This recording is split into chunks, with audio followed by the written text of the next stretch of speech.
It was 110 yesterday. Gross. Wow. So it's starting to warm up. It's starting to. They walk into our normal repellent chemicals around the foundational home. They sense it, and they stilt, go up on their tippy toes if they had toes, and they can walk right across that and not get a fatal dose. How did Bob Gilbert on Grandma's farm in upstate New York end up Bob Gilbert in Gilbert, Arizona, working for Blue Sky Pest Control? Certainly not linear, Bob. Certainly not linear. No. Right? But I'll tell you though, a lot of job skills.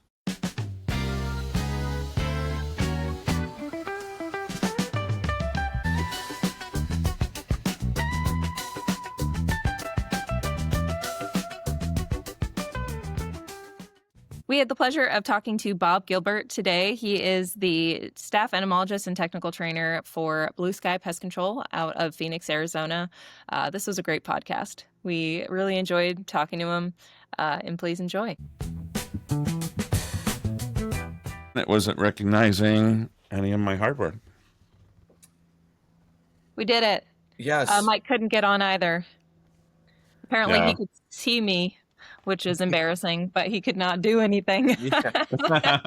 I was yelling at the void. That's funny. Because remember Jay had microphone issues last Yeah. time. So it's Okay. it's not one of our podcasts if we don't have some sort of technical issue apparently. So Yeah, this Yeah. is our forte. Yeah. Well, tradition, yep. Yeah, might as well. Yeah. How are you, Bob? How's your day going? Not too bad. Early. Early? Yeah.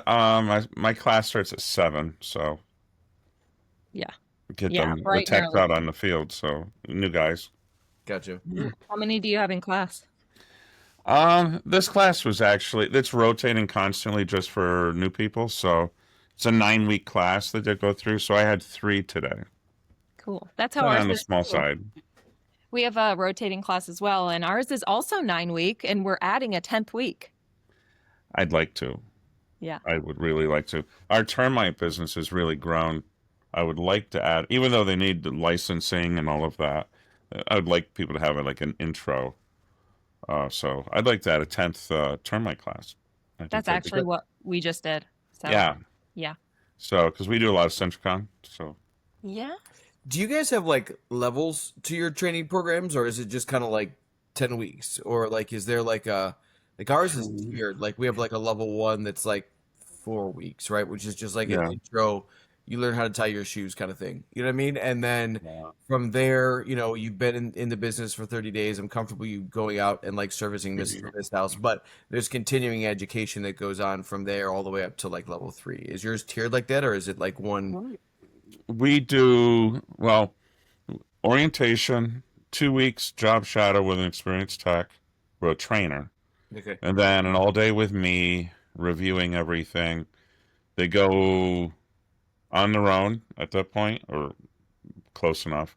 And then 9 weeks classes. During that time, they go through licensing classes as well, third party, get licensed. And then while kind of concurrently, we have online Blue Sky University. Okay. So the first levels do 1 month. Yep. Second levels do within 3 months, 6 months, 9, year and a half, Okay. 3, and ends at ACE, so 5 years. Oh wow. That's Okay. All right. So you guys cool. go. That's outstanding. We have, we have all of those things available for our technicians, but that's not necessarily like not all of them have to go all the way up through the ACE program in 5 years if they don't want to. You know what I mean? Yeah, 6 is required, so level 6, 7, and 8. 7's that Purdue class, Yeah. and then ACE is 8. Those are not really required, Okay. but that is our master technician Gotcha. levels. So Bob, yeah. I took that Purdue class so long ago. It was a correspondence course. Yeah, I had, yeah. I don't know if you used to have to like mail in you would study and then you would fill out these tests and then you had to Yeah. mail them in, and someone at Purdue would like grade them and send them back to you, like Yeah. actual physical pieces of paper. That's I how. didn't do it that way. Yeah. Eagerly It's- anticipating your score back. I It was just, presume. it was like, now Ah. I think about it, it's like wild to me that like I took a correspondence course. That's how long I've been in this industry, right? So, Yeah, that's awesome. Yeah, we have them from the correspondence course because yeah. one of our managers took it that way. yeah, But I was looking at it, it's like, this is kind of confusing. Where's Yeah. the class? yeah. But yeah, I just did it online. You read a Bob, did book? you kind of make those courses, like the levels? Is that Yeah, here yeah, too? Well, there was structure of 1 through 3. Um, I redid them, modernized them, then created the rest of them. So for example, ACE, if I remember right, we haven't done it in a while. I have 10 classes to review for ACE. It's all recorded. Plus, I have the quizzes and practice exams. I have video of me going over the quizzes and explaining the answers, things like that. So it's pretty Kinda pick your complete. brain. Bob, did you use like Sylvia's stuff, for was University of Nebraska as like your source stuff for that, or did you just kind of come up with it on your I own? I took Sylvia's class, Okay. but no, I just created it on my own. Okay. Did you take Some the of it ACE was ESL. exam, I'm sorry? perchance? Did you take the ACE exam so that you had a better Yeah. idea of what was on it? Yeah, yeah, I did. So, um, I'd been away from entomology, for so long that I was a little bit scared to go and get my BCE. So, I mean, it'd been 25 years. So, I got studying for ACE on my own, and Sylvia was doing a CEU class here, and I got introduced to her, and we chatted a little bit, and she invited me into her class. So I sat. I didn't really sit in because the timing wasn't good, but she recorded them, so I just watched those. And yeah, at the end of it all, I think the big part is just schedule it. Don't psych yourself out. So I did. I just scheduled it and reviewed for a while, and went in and took it, and of course, did quite well. And then a month later, I took the PHE. What? Yeah, a month later, I was the third person to get it. Wow. So it was a tough test, and I guess it still is. They're It- redoing it, but it's Yeah, tough. So A lot I- of weird tests. Yeah, I don't want to steal it. Like, I feel like we should save some of this for Bob's origin story as we get into this. But Yeah. No, we're You are- going. We're going. yeah, all It's right. Good. I didn't know happening. if we had, look. I didn't know if we had to do some intro. we're Like, hey, going. I didn't know either, so No. we're good. I like it. All right, good. We're going with it. So going. yeah, I think that brings up a great point. My Yeah. issue with it was not so much. It was just some really random pests. You know what I mean, like Snipe flies. I don't spend a whole lot of time with snipe flies, Bob. You know what I mean? Same You thing all with- always mention this, and that's why I'm terrified to take right? It's this not. No, it's exam. not. Because the number of questions out there that cover these are not like it's not a ton of them. It's just when you get to them, like there was a lot of them that I felt like were more agriculture, like all the blister Yeah. wheel stuff. I don't Blister spend a whole lot wheels, of time, like, I don't know, harvesting alfalfa, right? Yeah, So, like, exactly. not Yeah. in my You don't do wheelhouse. No idea. No idea how to. And I was, What are I you live in good Ohio. for? I get it. Come on now. We're an agricultural state, but I personally like live in the city, right? So yeah. I don't. I live in the desert. Suburbs. Yeah, You just I'm have in your the alfalfa desert, plants so, in the backyard. yeah. We don't have a lot of You alfalfa. put your hamsters back there and your guinea pigs from Right? time to No, time. it was that one. There was a lot of stinging caterpillar stuff on there. But yeah, the snipe flies was the one that, like, I'm like, Yeah. oh, so who coming up with that test like literally was like, I did my research on this and I'm going to shoehorn this in here somehow. Yeah, they probably lived in like Seattle or something. Right? Yeah. I didn't even know what a snipe fly was. No. And I took and between the two topics, I probably had 14, 15 questions on Yeah. random, but there was a lot of questions on it. So I knew what cantharidin was, Yeah. but that was about it, The other But one, it was crazy. It was The harder other- than my BCE exam, I thought. The other one that stuck out to me was there was I'll never forget it. There was a question on there. Which one would not be a proper treatment method for bed bugs? And it was dust, vacuum, application of residual, or inspection. And I'm like, Huh. well, I guess Duh. inspection isn't an actual treatment method, right? Like it's Yeah. something you do beforehand. But Oh. I'm just not a fan of trick questions. Like, I'm not either. you know what I mean? Like, don't trick me. Yeah. So Now Willis says they're redoing that and the BCE exams, okay, but it's still the old one right now. okay, But they're going to get rid of all the crap. And BCE they're going to modernize so they're not hitting you with a bunch of, organophosphate questions. yeah. So it I was should reading it should make a lot more sense. But a lot of that was really old, I was Um, reached out to you about that last year, and now I honestly can't remember if it was. Well, it had to be the BCE. I don't have my ACE, so it must have been. That's what they were asking about. yeah. Then don't be afraid of your PhD. Like honestly, it's like I said. There's enough other. Although in my head, I expected it to be all about like mosquitoes and ticks and things because it's a public health entomology exam, right? So it is not that, but No. you would be just fine taking it if you spent a little bit of time. Just especially now that everybody tells you, hey, just know like the breeding and life cycle of the snipe fly. You know what I mean? Yeah. And like blister beetle's relationship to like how do you harvest alfalfa? To, you know what I mean? Like there's some specific things that you need to know. Horses. Yes. You got to know what can it do in a horse. Yeah, that's pretty But much. it might be easier to take it now before it changes to totally unknown. Yes, everybody's giving you the questions now. So Yeah, exactly. So I didn't have a lot of mosquitoes at all. Maybe 8 or 10. yep, That's it. yep. Hmm. And like I Maybe. said, that was my expectation was it was going to be a lot of tick, like heavy, Oh. like what I can maybe it's my fault because my prejudice took me towards those as being public health pests, right? Yeah. Ticks, mosquitoes, but yeah. So Yeah. So, Bob, before we get into your background and all that fun stuff, I have to ask. You are Bob Gilbert of Gilbert, Arizona. Any relation there? It's a funny story. Sort of. Absolutely not.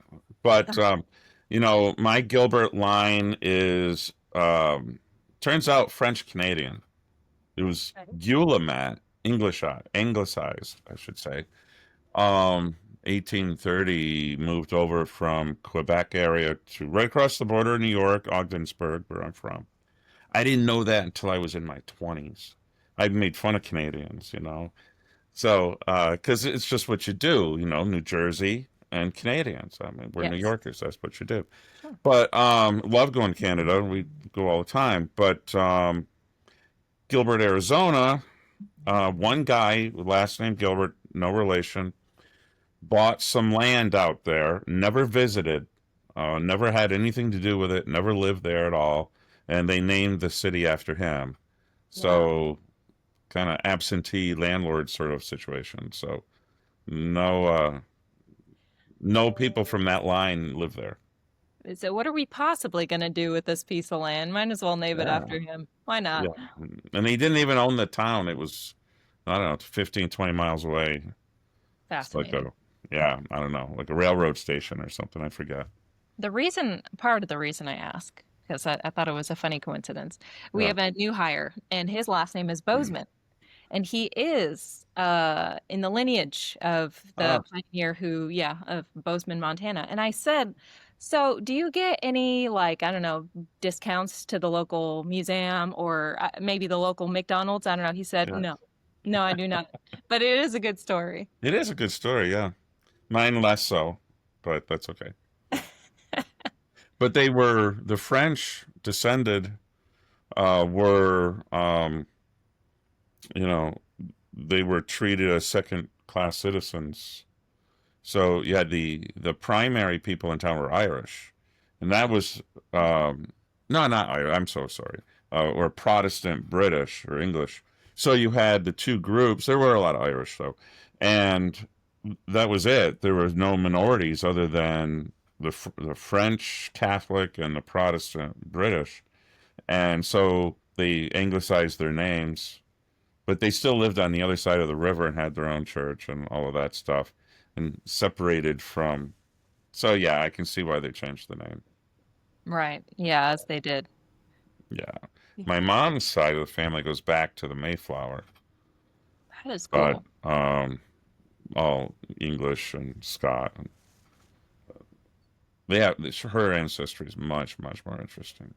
Well, at least they But wrote things down on that kind of side. You know, yeah. She grew up on a farm though. It was my favorite place ever to visit was my grandma's farm. And where was that? It wasn't too far from where I grew up. It's a little tiny town, 500 people maybe, Morley, New York. Um, very small. And my grandfather, he died when I was 2, but he had 50 head of cattle, dairy cows. He had a trucking business for hauling milk around to the cheese company, and he was a deputy sheriff full time. No It's like, how kidding. can you do all that? There's just not enough time. So I He was guess he running was on busy. that fresh milk fuel. Yeah. After a while, I remember as a little kid them dumping the milk on the ground because the price had dropped so much. It's crazy. But I recently saw videos about that. They do the same thing today. do they? Hmm. Yeah. But cheese companies are all gone. Farms are all gone, growing up into forest. So New York is one of the most forested states in the country. Just hard to believe, but true. You guys ever? There's a show on PBS. I think it's called Finding Your Roots. I don't know if you've ever seen the show. Oh no, I don't watch TV. Now I'm a big PBS guy. So Milk Street, love Milk Street. But there's one called Finding Your Roots, and that's literally it. My man just does genealogy research of Oh, like cool. famous people. So I'm digging the Bob Gilbert Finding Your Roots situation. I So am too, and I'm also liking just your pictures in the background. I can tell you're a history guy, along with your Yeah. pets, office pets, which I was definitely excited to ask you about. Yeah, let me see if I can. I don't know. I got my preview off, but that's not what I wanted to do. How did you do the that? extreme zoom there. That's not what I wanted to do. Can But we I do don't know that, how to Mike? fix it How can we now. do that? Wow. So some bugs. This isn't all of them, by the way. I have more at home. I'm slowly working in, but these are ants. I mean, that's very nice looking. You keep it very clean, and I will Well, say it looks nothing like mine. so this is fairly new. This one, um, this is an Arizona recluse here, This is the one female. you posted about yesterday No, on LinkedIn. I didn't post a recluse yesterday, did I? Well, I Wolf liked spider. something in the wee hours this morning, or maybe it was Wolf last. spider. That's this girl here. Okay. Actually, guy. This guy. I can show you that later. I can't zoom in and have a decent picture to actually show anything. So what else? Scorpions. She Made it. kind of prepared. Here's Oh, cool. a couple of bark scorpions, if you can Nice. see them. Oh, I see him. This is the most dangerous scorpion in America. I want to see the book lungs. I've never been shown. I don't know if I can do that. Ooh, I'm excited. I can take a picture, but I don't know how.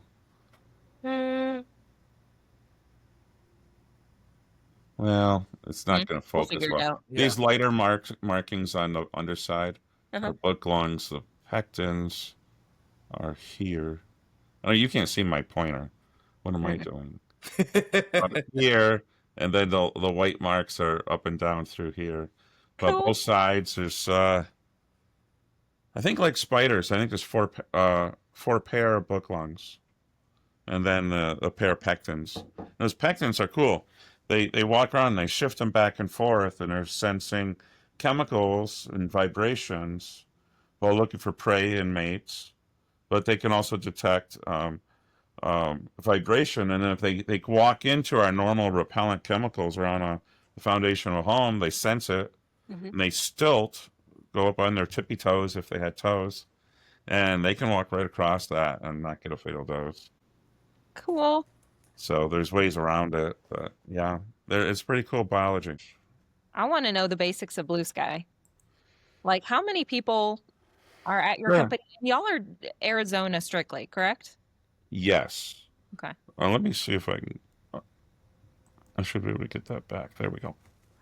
Yeah. So we are centered predominantly in the Phoenix Valley. So we have 2 offices here, Gilbert and Phoenix, north central Phoenix.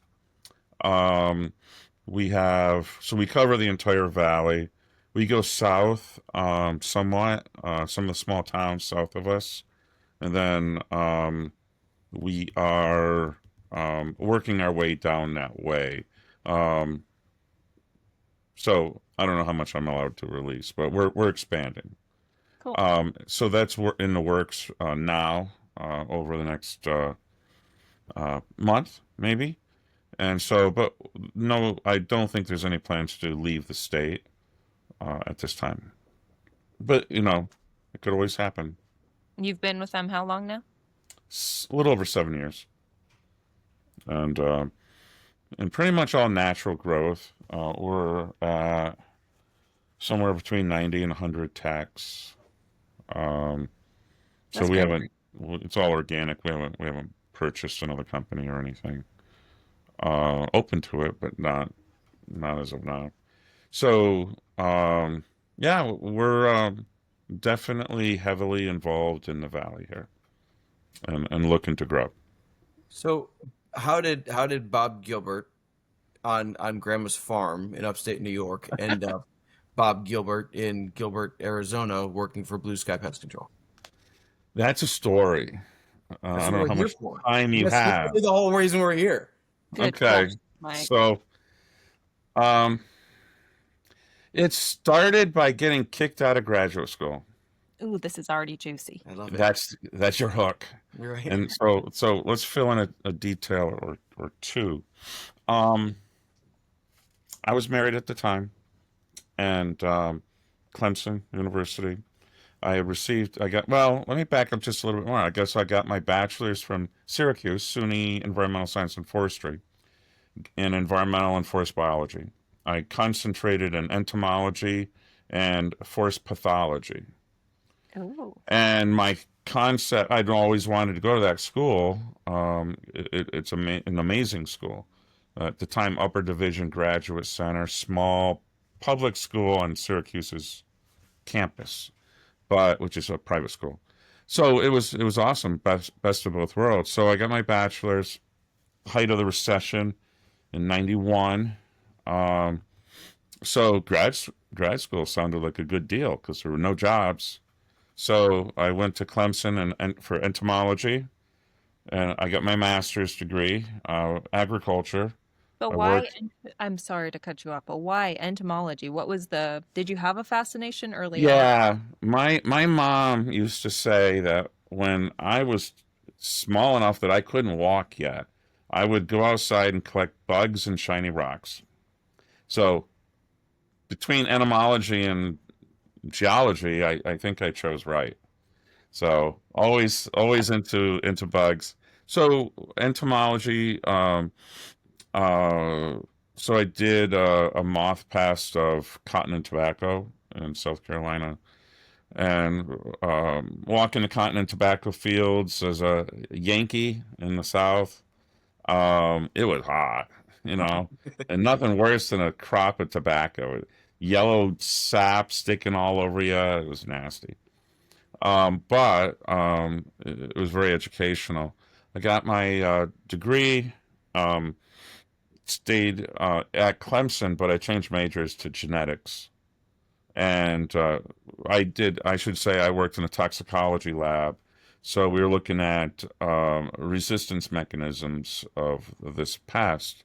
So, I did a couple of things. I got it published, classic toxicology type studies. Did some molecular, went into genetics, changed labs to a plant pathologist, working with fungal disease of rice. And I was there 5 years, um, publications and things. After 5 years, though, well, the whole time, but it certainly got worse, my wife got very ill, and it was affecting my research. And this is the short version, by the way. But my professor told me to choose between her and my career. I need to send her away. Wow. Good Lord. You better be on the plane in the morning to go to Vegas for the whatever conference it was. Wow. So, needless to say, I did not. My older brother and his wife both were in Michigan. They had good jobs. They put me up. 2 weeks later, I'm living in Michigan. 3 days after that, I'm working at PetSmart scrubbing hamster cages. Wow. And from scientists presenting room filled with world class scientists, well, from around the world, to scrubbing hamster cages. And I This remember very clearly adds some. standing there with the brush in my hand and thinking, how the heck did I get here? It was the most humbling experience in my life. But I This needed a adds some job like and I needed money. reach, What? right? Like that professor to you. I would expect you as a grad student, like other people. Maybe You you get know other. browbeaten after a while if you have a bad professor, and you don't really think of these things. You know, the options are you get turned against yourself. So so I left, and I stayed. I was looking for professional jobs. It was a tough market at the time, but I really liked it there. Surprisingly, I had really good boss, and we got to be friends. And he ran the store, and I worked my way up, and demands for money and whatnot, and ended up getting divorced. Well, before I get there, this is a complicated story. 4 years in, I'm visiting my in-laws in Syracuse, and they were driving me batty. And so I escaped. I borrowed a car and I left. And I went to my old alma mater, and it was vacation time, Christmas break. And I ran into a professor I knew, and turns out he was a department head now. And so we got talking, and he was getting madder and madder over this story. And he said, Bob, get enrolled here, and we will put you in a escalated PhD program. We'll get you out in 3 years. That's crap, right? And it sounded great. So a month later, I come back and I set up a committee, and I have a major professor. I've got funding. I got a program that was amazing, restoring American chestnut to the eastern coast, which is Wow. essentially functionally extinct Wow. since blight took it out. And I was so geeked over this project. And we get done. I drive back to Michigan, and I wake up in the morning to 9/11. The first Wow. plane had just hit the tower, and all funding in New York State, all grants, everything stopped, dried up immediately. So no chance, no PhD program. So I went back to work in retail, and eventually divorced. Moved to Arizona. I met somebody. Moved to Arizona. Was there quite a while. Went back to Michigan for a year. Did some stuff there, and we moved back. And didn't have a job. And Victoria, my partner, said, you do well in retail, but that's not your passion. You need to do something in entomology. How do you do that?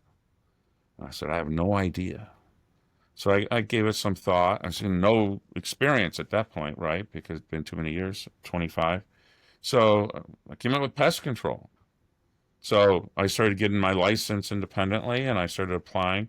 I was offered three positions, three different companies, all as a tech, and one bigger than us, local company, another international company, and Blue Sky. And I was debating it back and forth. There's more opportunities in a big company. And Victoria looked at me and said, "Why are you so stupid? Just go where you need to go." And that's Blue Sky, because they're morally a superior company, and they're going to take care of you, and you're going to like it. So I did. Wow. And that's where I've been for over 7 years. As a tech for 6 months. Old injury flared up, back injury. Ended up 4 months out of work, spinal surgery. Went into sales. They created a sales position for me so I wouldn't be out of work. And I did that for 3.5 years. And it was a lot like retail, and I worked a lot of retail, and I didn't want to be a salesperson. So, although it was fine, so I started working on my certifications. And the first was ACE, then my PHE, and then my BCE. And the BCE, I think, was 11 months after my PhD. And once I had that, we started having some serious discussions about moving into a technical role. And I don't know, 2.5 months after the BCE, I was promoted. So that's the short version of a weird story that's a little more detailed than that, but that's good enough. That's a not twist and turn, right? Exactly, right? You know what I mean? Yeah. Like, certainly not linear, Bob. Certainly No, not linear, no. right? But So, I'll tell you though, a lot of job skills. If yeah, you're running as a general manager of a big box retail store, that is a multi-million-dollar business yep. that you're responsible for everything Yeah. from inventory control to hiring, firing, all the training programs. You got a team of managers and team members, that you need to reward and incentivize and all of that. So a You learned ton those of experience. skills. You wouldn't Yeah. have learned those skills in academia if you had No, continued no, not at all. necessarily. I mean, certainly not to that extent. I mean, pest control is a Yeah, business, and absolutely it is. And the technical background obviously is very helpful, but it's to some extent you can learn it, but you need the basics. So the degree certainly was the kickoff, right? Mike and I were talking in a either the last podcast, Mike, or maybe it was a prior conversation about how graduate students in entomology don't often think of pest control as a career choice because they are thinking about research or, uh, Mm-hmm. or staying even Yeah. progressive in whatever they're doing. A research position in academia kind of turned me off after a while. Um, the professor rarely gets into the lab. He sits in his office and he's on committees. He's writing grant proposals. He's writing reports on the grants he already has, um, publications and whatnot. So it's a desk job. They're just sitting in their desk. That's not that's not what I went to into science for. So after a few years into my PhD, I already knew I wasn't going to go that route anyway. And I was thinking a professor at a four-year college. I really think that that would have been a better fit for me. Um, and I do a lot of training here, so it's not the same thing, but it's something that I remain passionate about. And when you're dedicated to the company you work for and the job that you have, then you can go in and you can dedicate yourself to making those new team members that are coming in to share that kind of passion and to kick off at least with some advantage versus going in, without it. So, I it makes me feel good when people get recognized for things that I showed them. We had a guy, I also am the safety manager, and I was doing a PPE spot inspection, and I'm in my own car and I'm spying with binoculars and the whole thing. And yep, he's got his gloves on, okay, safety glasses. I go and check, make sure the truck's locked, that kind of thing. And I was talking to him. I said, the guy was flying through it, great, and new guy, new tech, a couple of months maybe. And I said, okay, what class of pesticide? No, what chemical are you using? And Findona. What class of chemical is that in? I said, pyrethroid. Oh wow, okay. What limits does that mean for application? Can't use it in the rain. And this is somebody that's been with us 2 months, you That's know. awesome. I said, that is amazing. He goes, Bob, I listened to your class. I was paying attention. So I felt good, and I think that's part of the driving force that lets me go in and do this day after day. That is so cool. So, Bob, you got this newly minted, BCE, the new position created for you. What does the technical role look like at Blue Sky? Well, we're a medium small company, so there's not enough entomology to keep me busy every day, every minute of the day. Um, my desk, you can maybe see I have some bug IDs I just did today, but there's not a lot of them. So I do training. So I taught class today. I'll teach another tomorrow at the other office. Um, but I also am in charge of the CEU classes. So we're jumping off early, and we're going to have one on June 18th. So I'll teach only one out of 8, and but the others I arrange. So I've got some hard hitting, fairly well known professors or well known professors coming in and teaching some. Some of them are our managers, a few reps like Sylvia. So we do that, and right now I'm in revamping all our SOPs. So I just finished all our rodent ones and rain services and things like that. So there's still a number of those to do. So it's technical knowledge, and especially in a written format for updating mostly our online content. So a lot of that right now. But teaching safety, and right now we're getting high. It was 110 yesterday. Gross. Wow. So it's starting to warm up. It's starting to. Yeah. So we have to be prepared. So people need to know how to cope. So that's my training as well. So there's a lot involved. I'm certainly never sitting around bored between the entomology, the technical aspects of training and written information, and safety. And I also do the some of the like commercial NLP reports and things of lead accounts and things of that nature, quarterly trend reports. And does Blue Sky do rodent exclusion or wildlife trapping? We don't do any wildlife. It's something they chose they didn't want to do. We do rodent exclusion quite a bit. And termite, we do mostly Centricon now. We still do liquid and general pest, commercial pest, residential and commercial. So the big 3: termite, commercial, residential.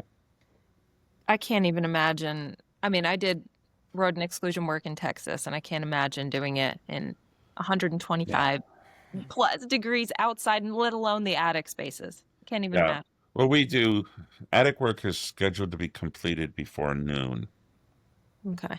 Because it's 160, 150 in there. My And God. a handful of HOV guys die every year, every summer here in the valley, and that's not something we're willing to risk. HVAC, I mean, they want their AC now, so you have to get in the attic and fix it, But Yeah. That's all day work, though, sometimes. yeah, but pest control, it could probably wait till morning. Yeah. Wow. That's fascinating. It's not worth someone's life. I'm staying in Ohio. It's I'm good, right? My nephew's in Ohio. Where at? Columbus. Oh, nice. Okay. Here in Nashville, we just keep getting the tornado alley just keeps trucking our way. Creeping towards you guys, yeah. Oh, yeah. So we're pretty much in the thick of it now. My brother's not far from there. Another brother, younger brother in Tennessee. Forget the town, but cool. Just fairly new. He loves it.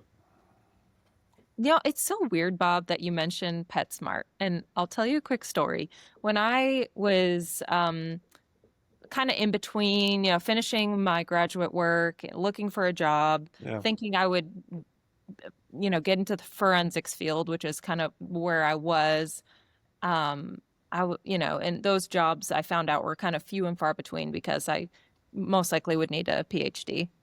And so one day I thought, you know what, I just need a job.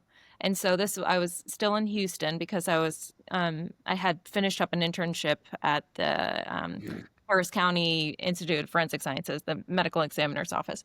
And I said, let me just go, I'm going to go into this Trader Joe's. I'm going to hand them a resume. And then, they kind of looked at me like, what the heck are you doing here? So I went out of there and I went into a PetSmart. that was down the road. And I was like, here's my resume. I just got to do something. And I go out into the parking lot and I'm like, I just want to work with bugs. I want to work Mhm. with the thing that I studied for and that I have this degree in. So I called Janice Reed with CSI now. Mhm. And she was the one that told me, why don't you look into pest control? And I was like, I don't know. I don't want to. And I was like, but you know what? If she can do it, I can do it. And that's what started it off. I was sitting just in a PetSmart parking lot. Oh, that's fun. So funny. Yeah, my intro to pest control was a 2 credit class at SUNY ESF. Older gentleman taught the class. I think he retired a couple years later, and he said, "Oh, you got to do this, you got to do that," and it's very different than what's functional today. Unmarked truck, never pull up into someone's home with where they could tell that it's pest control. Something to hide. Very hush hush. And it's obviously in reality it's nothing like that at all. But it was an interesting class and learning about the different pests and whatnot. But that was the only urban entomology class I ever took. So my master's was all either general or agriculture. It's cool that you mentioned how your partner Victoria was the one to mention it and to kind Hmm. of get out of your. I find that, yeah, I was really in my head. I had created Yeah. these walls of I can't look anywhere then beyond these four walls. And um, when somebody's look over here, you're like, oh, okay, yeah, there's a door there. Back at it, right? Yeah. But yeah, I owe her a lot because I would probably still be working retail because that was the niche that I had created for myself. And I got to the point where I hated it, you know. I will It's say though, I think having a background in retail, because I have a background in retail, I managed the Gap forever, right? So yeah. before I got into this stuff, I can see that. yeah, right. There are, I feel like there are so much of our job is not Mhm. just the killing of the bug; it's the customer Mhm. relations piece of Yeah. what you do, right? Hmm. And that you get, I mean, obviously, you learn skills, you learn people skills in working in retail, how to deal with difficult customers. Do you know what I mean? Like how people want to get taken care of, and I think that that's a huge background. That's why I say, like in our role. You don't have to just be a bug guy. I'm not a bug guy. You know what I mean? Like I'm an industry guy. I like this industry. Yeah. So, you can take pieces of that, right? That PetSmart experience you Hmm. had, the customer, service experience of it, to meld it with what you had done, your research and got your degree, to bring you where you are today. Because Hmm. like I could teach a 6-year-old to use a B&G, you know what I Yeah. mean? But it's the people part of this job that I think sometimes is even harder than Hmm. the bug part of this job. Hmm. I would agree, and I have that conversation a fair amount with the technicians. It's like, oh, what am I going to tell that he wants this, this, and that. He wants a full service. I got called out here for a dead cockroach, and I don't have to do any of this. Well, you have to educate. You have to take the time to explain. And if they really honestly feel like they didn't get a good service last time, then maybe we do a little bit of touch up. You know, it's all about the customer service, giving them peace of mind. That is what the job is. It's not killing bugs per se or spraying. It's peace of mind. And they've hired us for a purpose, and there's some serious pests here. You have the Arizona bark scorpion. Yes. It's a dangerously venomous scorpion, the most venomous in the United States. I have some, of course, Of course you do. and among others. And people are afraid, and it's really peace of mind. And people, I don't like cockroaches. I mean, I didn't even see a cockroach. My first one I remember was a part-time job in school, German roaches, and I was 21 before when I saw my first cockroach. I'm really remote, extremely north, little town, and nothing survives out there. Nothing's dumb enough to be out there except for people. It's too cold. -20 all January, and it's too cold to snow. You're Wow. not going to find a lot of roaches up there. So we all have our thing, you know.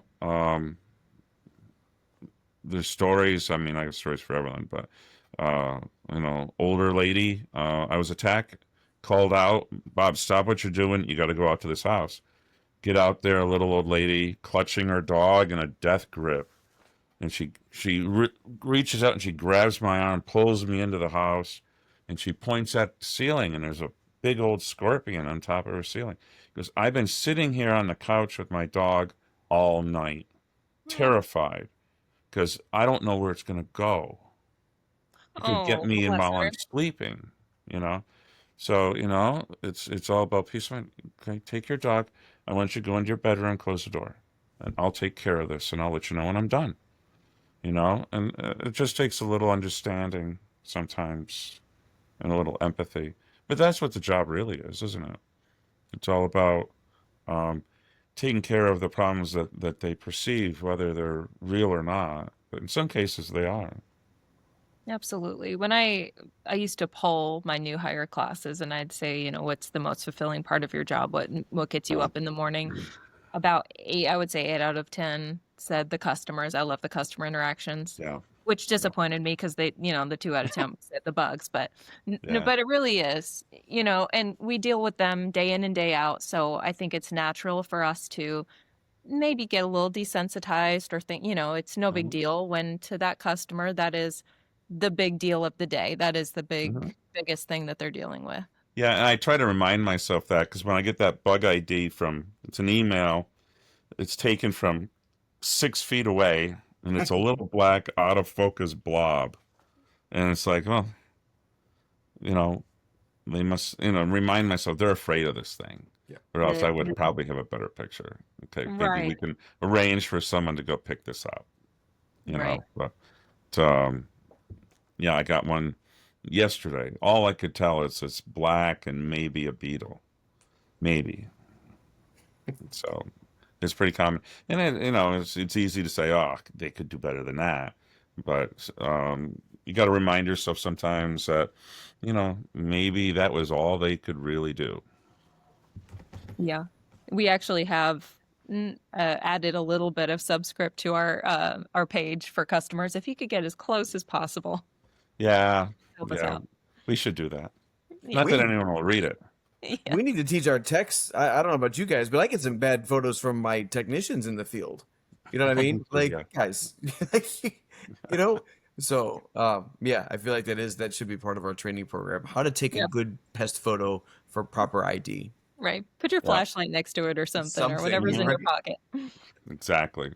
I should add that to my beginner class. How to take a pic. That I like Yeah, the ones you get where it actually. was smashed in like a tissue or something. Oh yeah, You're yeah, like, yeah. oh, what is this? I have no idea what it is. I don't even know what it was. You know what I mean? But Well, like, I can tell you, it may have been an insect of some kind, right? yeah.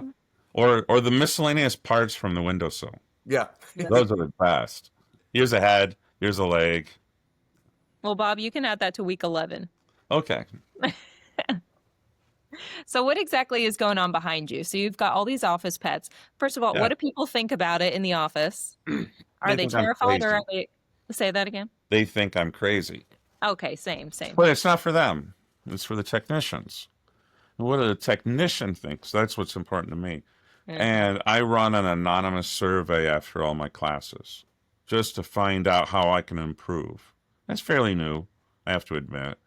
And so, universally, the best part of the class, according to the students, is me bringing in live animals for them to see, like scorpions. Wow. What How to identify one of the three major species that are in the valley. Uh, there's a lot of species more than that in Arizona, but the three we deal with. And how do they sense chemicals? How do they avoid our treatments? Because they're hard to kill, So we looked at that structure. We look at book lungs. And the effects of dust on book lungs, and we talk about the pectines, and they can actually see pectines on the underside of the scorpion, and it's a chemical and vibration sensor. So we talk about these things, and they universally say that I understand the importance of the different treatments now when controlling scorpions because I had a chance to see it for myself. That is amazing. Yeah. And so they are more likely to remember it, I had class today for, what did I do with it? cockroaches, German cockroaches, right? And we have some hands-on. We do treatments and drawers and stuff like that. But I have cockroach specimens, everything from a hissing to all the pests of the largest and one of the smallest species in the world, plus all the major pests in the country, preserved all life stages. So we look at them, and I'd say, look at you want to compare the Turkestan has the cream shoulder bars versus the Oriental versus the smaller, lighter colored Turkestan male with the American roach, and they get to see it for themselves.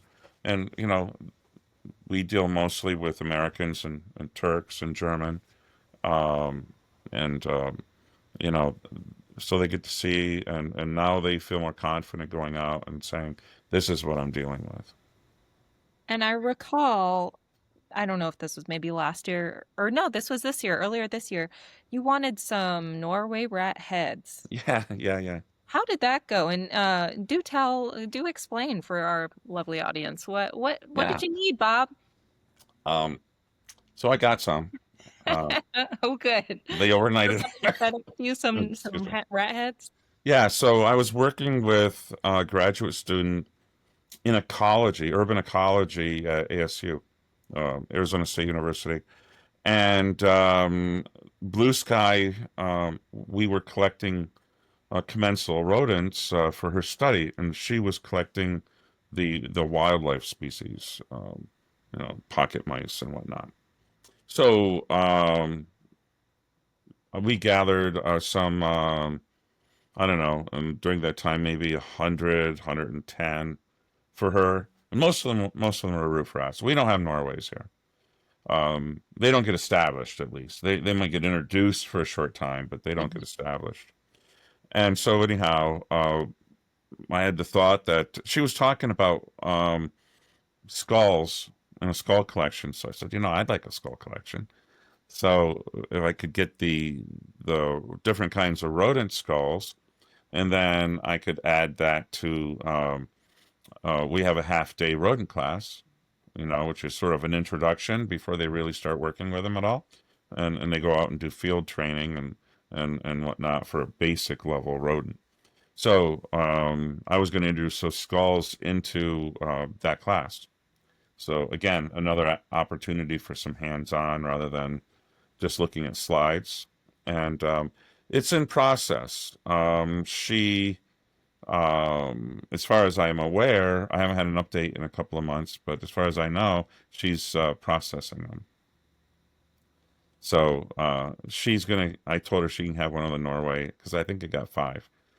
She can have one. I just want the adult, the largest one. And yeah, hopefully I'll have house mouse, roof rat, Norway rat, pocket gopher. And that would be pretty cool. Processing. Again, people Sticking think in a I'm box crazy. with dermestid beetles, shoving it outside until it decomposes. Originally the dermestids, and I've done that, but it's been a long time. I don't have them anymore. It does stink, but she was going to get with the museum and use their collections, but seemed like that was kind of going south. So I think she was going to do something, scrape off as what she could, and then bury them. And then there's a cleaning process or protocol after that to get a clean skull. So I think that's what she's doing. I haven't heard from her. I need to contact her.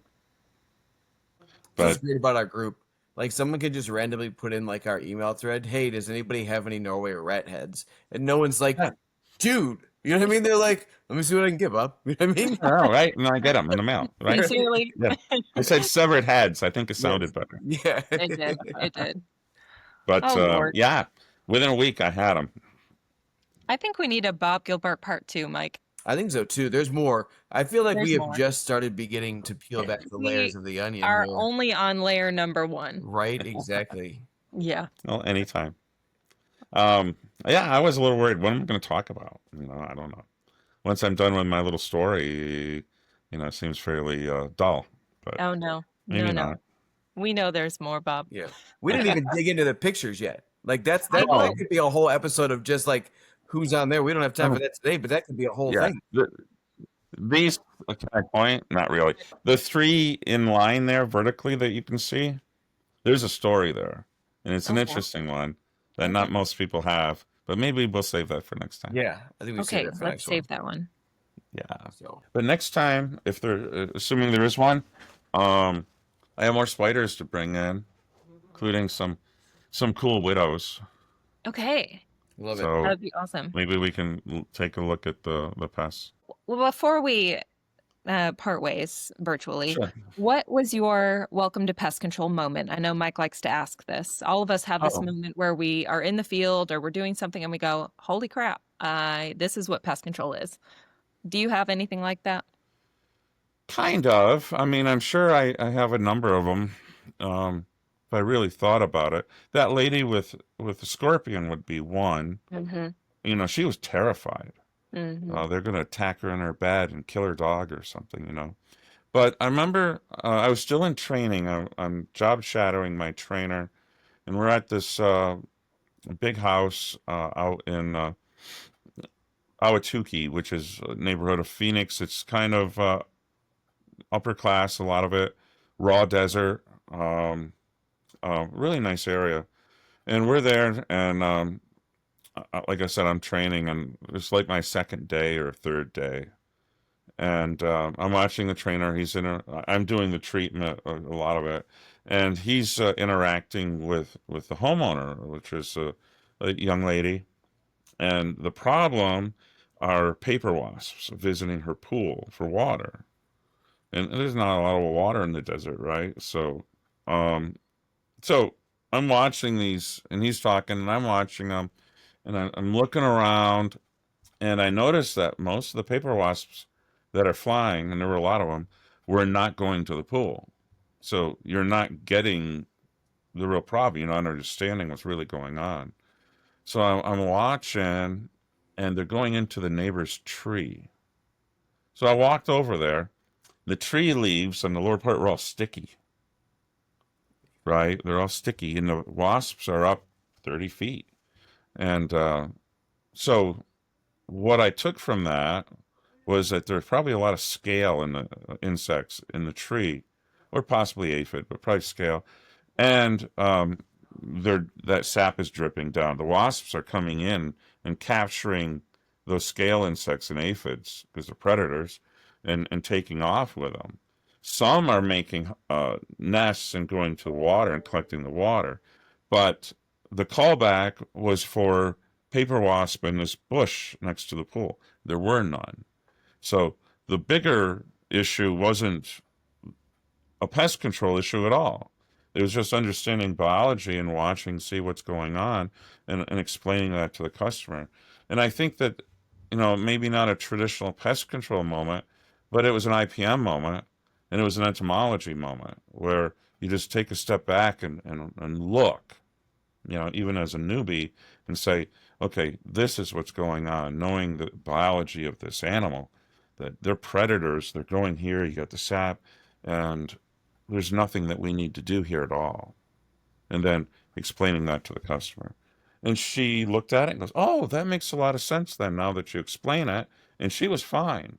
You don't have to treat my yard anymore? Great. Wow. So to me, that was kind of a moment that you can make a difference, and take the time to look. I like it. Bob, it has been a pleasure. And I've absolutely really enjoyed it. I really can't did. wait for I'm part a little two. nervous. Make sure you take the time to check out Bob's article in PCT Magazine that is coming out here. Super excited to read that when we get our hands on it, Bob. And yeah, like Jen said, absolutely part two. I still have more questions. Sure, absolutely, anytime. Yeah, that article, I'm excited. It's different. Like, I like to do different. And I wrote it a while ago, but everybody thinks fire ants and they think red imported, but they forget we have a domestic fire ant. Ooh. And we do not have in Phoenix the red imported. So we're dealing with Solenopsis xyloni, the southern fire ant. And that's what I wrote about. Nice. Awesome. I look So forward to reading it. hopefully it's decent.